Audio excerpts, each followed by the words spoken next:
Quand on essaye de vendre mon sport qui est le kickboxing, qu'on me dise non mais ce sport, tu comprends, ça je le vis comme une injustice et c'est pour ça que je me bats pour mon sport parce que j'ai envie de le faire connaître, j'ai envie de le démocratiser.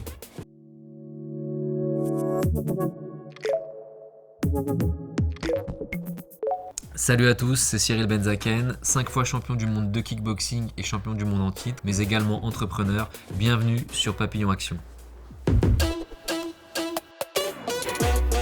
Mon parcours, c'est un parcours de sportif de haut niveau, plutôt classique, donc j'ai commencé la boxe à l'âge de 13 ans. Et à côté de ça, j'ai eu la chance d'avoir des parents qui m'ont poussé à faire des études et donc j'ai étudié à Paris-Dauphine. J'ai monté mon entreprise suite à mes études. Je me suis inscrit dans un sport qui est le kickboxing où on pouvait difficilement en vivre et moi c'est une passion et j'avais vraiment envie d'en vivre. Du coup la chance que j'ai eue c'est bien évidemment d'avoir accès aux études et de là je me suis dit bah écoute si je ne peux pas vivre de ma performance et de mon sport et ben je vais essayer de le monétiser et du coup j'ai développé, j'ai monté mon entreprise, j'ai voulu produire les événements et de fil en aiguille ça m'a apporté d'autres activités.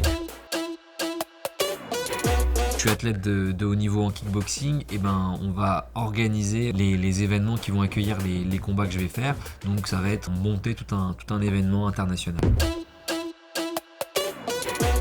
Ça va des enfants malades ou des enfants qui sont dans des conditions très difficiles dans des pays comme en Irak ou en Syrie qui souffrent beaucoup.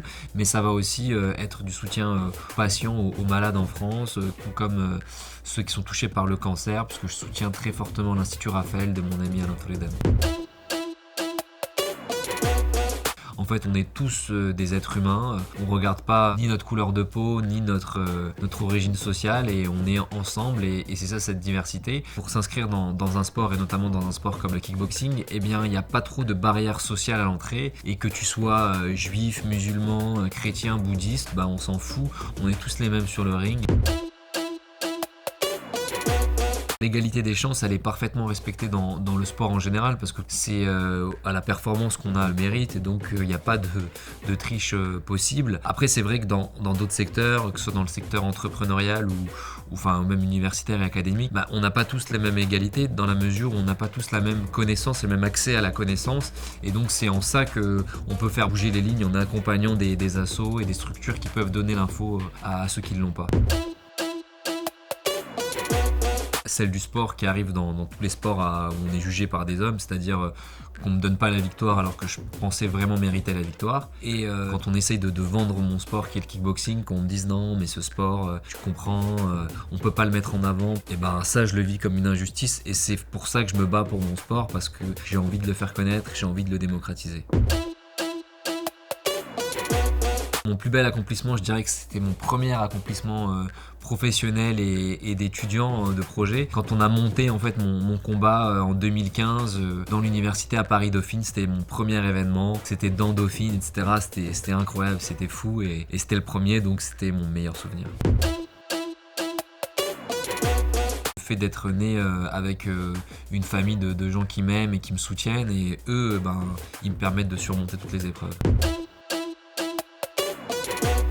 Alors ma citation préférée c'est « Le non on l'a déjà, le oui on va le chercher ». C'est juste un de mes mentors, Frédéric Lever, qui me la disait à l'époque il y a longtemps. Maintenant c'est un associé, on travaille ensemble. Et je sais pas, je l'adore parce que c'est vrai que dans la vie, quand tu te bouges pas t'as un non. Et si tu te bats pour transformer ce non, ça devient un oui.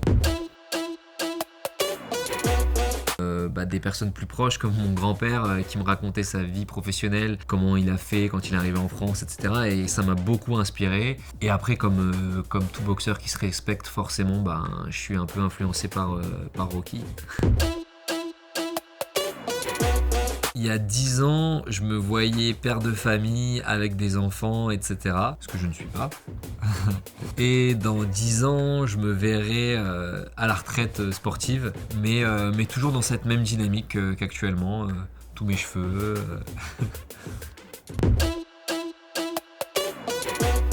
Putain, j'ai tous mes cheveux, ça fait plaisir.